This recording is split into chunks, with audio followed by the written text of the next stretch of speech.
Listen, I want to talk to you about a very controversial topic, and it's called self-sacrifice. Self-sacrifice. So picture this, Sophia from Golden Girls, picture this.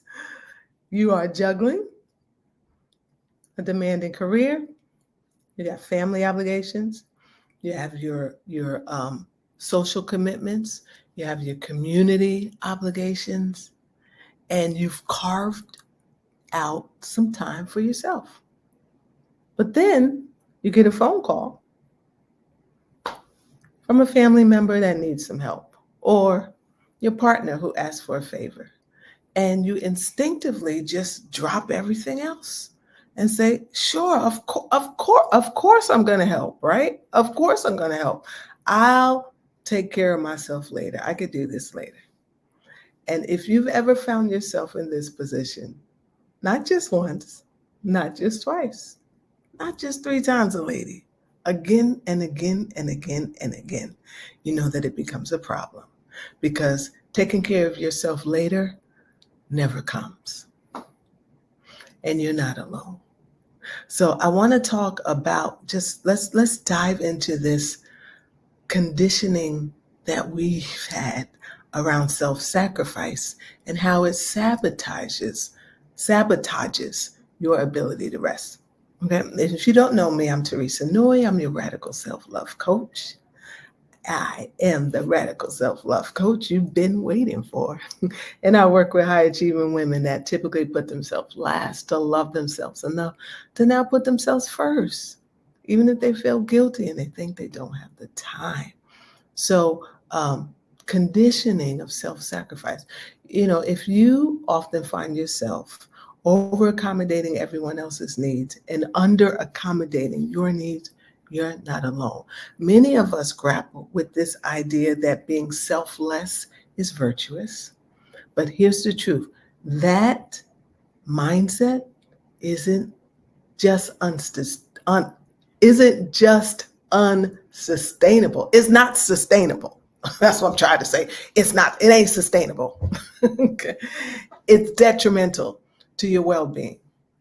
And listen, fight me on this. The research shows it.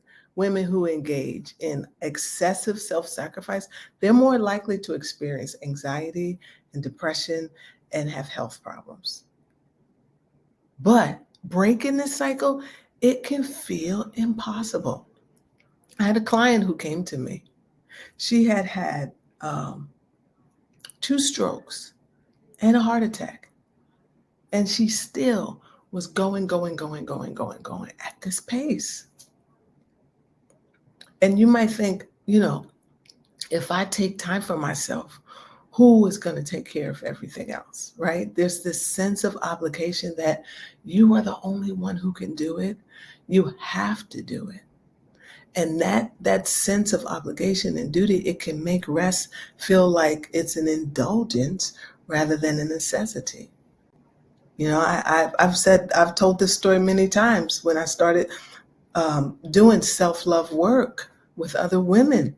I had a very prominent leader that I love and respect ask me, would Jesus really tell you to put yourself first? And I disagree with that, because Jesus had very clear boundaries and he rested and he told people no. So it's time to flip the script. Prioritizing your own needs isn't selfish, it's essential. And here's a surprising fact: women who practice self-care and prioritize themselves, guess what? Guess what? They report the opposite of anxiety and depression and health problems. Guess what? They have higher levels of joy and happiness and better relationships. When you take care of you, you're more equipped to support others in a healthy, sustainable way. Okay. I'm not telling you nothing you don't know, right? Because you're a high achieving woman. You clearly know how to achieve. You know. But it's not what you know here. It's what can you embody? What can you apply inspiration, without that inspired action, does not lead to transformation. So here is your action. I want you to start carving out a daily, a daily self-care hour where you do something just for you. No obligations, no distraction. I'm not talking about an event because we're good at going to events and we get ourselves to the events after we are burnt out and broke down and like, oh my God, I need this. Lord, I need this. I need this. I don't want you to get to that place where you're running on fumes, right? If you have a regular practice of care for yourself, just for you, no obligations, no distractions, whether it's just reading a book, whether it's my favorite, taking a walk in nature, it's a non-negotiable. Prioritizing your own needs. You have to find out what that is for you. What is it for you? When you recharge you, you not only replenish your energy, but guess what? You're a model. You're a model. Everybody's looking at you. Many of us are the first in our families.